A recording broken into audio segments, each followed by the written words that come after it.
Hi everyone, welcome to Breakfast English program, and today we are going to learn adverb of frequency. Sağolasiz yaxshimizlar? Hamda bizningki nashliq ingliz tili programmamizga kelganlarni qarshi olamiz. Hamda bugungi bu programmada biz shu ravishlarningki chastotasi to'g'riliqqa to'xtalamiz.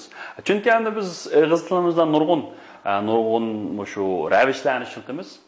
Birinchi bo'lib shu ravish degan nima deganga bir aniqlik berib bersak, hamda ravish degan nima desanglar, shu jumlada masalan shu fe'llarning, sifatlarning hamda ravishlarni hatto bu jumlani aniqlab keladigan bo'lak nima deymiz, desanglar ravish deymiz. Ravishlar hatto shu bir sharkatningki vaqtini, o'rnini, sababini, shuning har xil usullarini, xarakterini, darajasini sifatlarniki qanday qilib keldi desanglar, ko'rsatib keldi. Hamda bu bugungi darsimizda ham shu ravishninki foods deb qo'yamiz. Frequency deganimiz chastotasi.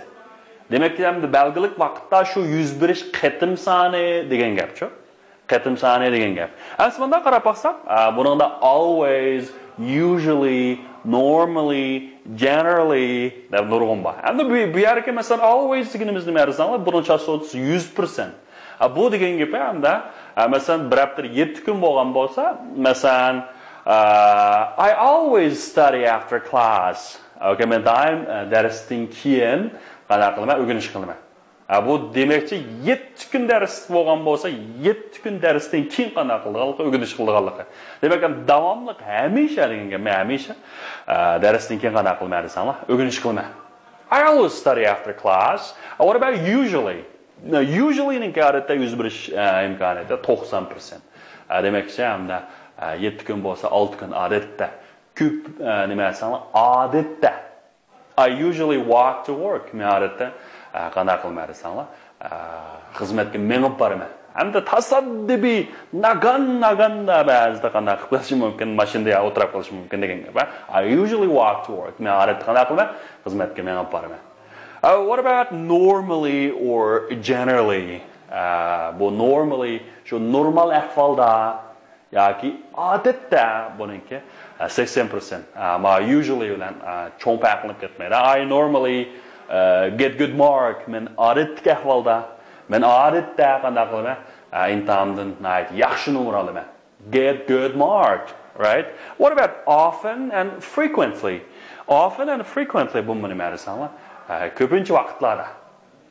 Frequently ko'pincha nima desanglar? Odatda yoki ko'pincha ahvollarda. I often read in bed at night. Men kechada odatda qanday qilmaydi?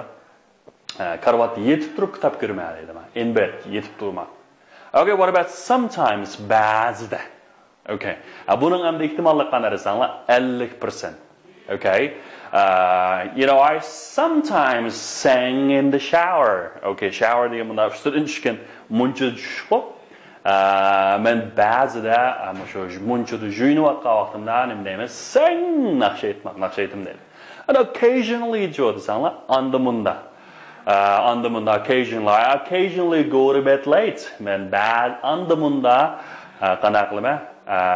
Shu keyinroq uxlayman. And the 30% occasionally. And the seldom shu naganda. Uyg'ur tilida naganda deymiz qo'yda. Bir oyda bir, yilda bir degan gap. Okay? So I seldom put salt on my food. Okay. Men naganda shu tamuqimga nima solaman? Salt. Tuz deydi. And hardly ever. Bu nima desanglar, night. Yoki 1000 yilda bir tavallud bo'ladi deydigan gap bor. Demak hamda shu bir 1000 yilda bir 100 yilda bo'lgan bir ishlar. Masalan, Facebookning qurg'uvchisi Mark Zuckerberg, bu eng tanqliq odam hamda bunda bir milliarder bo'lib ketish, bunda bir odamning hamda 100 yilda nima desanglar, bir chiqirib desak bo'ldi. Hardly ever, rarely, right? Nima? I hardly ever get angry.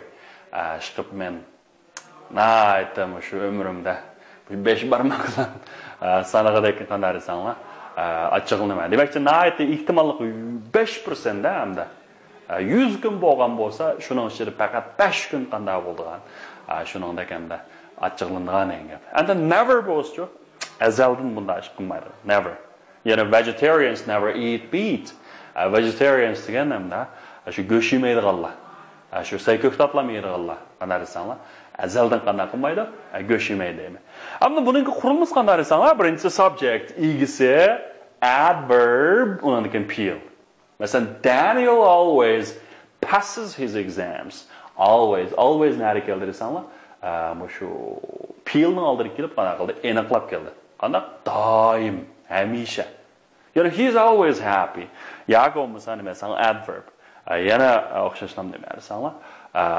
Shu ravishning oldiga keldi. Ya'ni ravishni qanday qilib aniqlab qo'yadi. Masalan, he's always happy.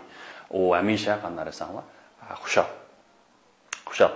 Okay, that's all for today and see you next time. Goodbye.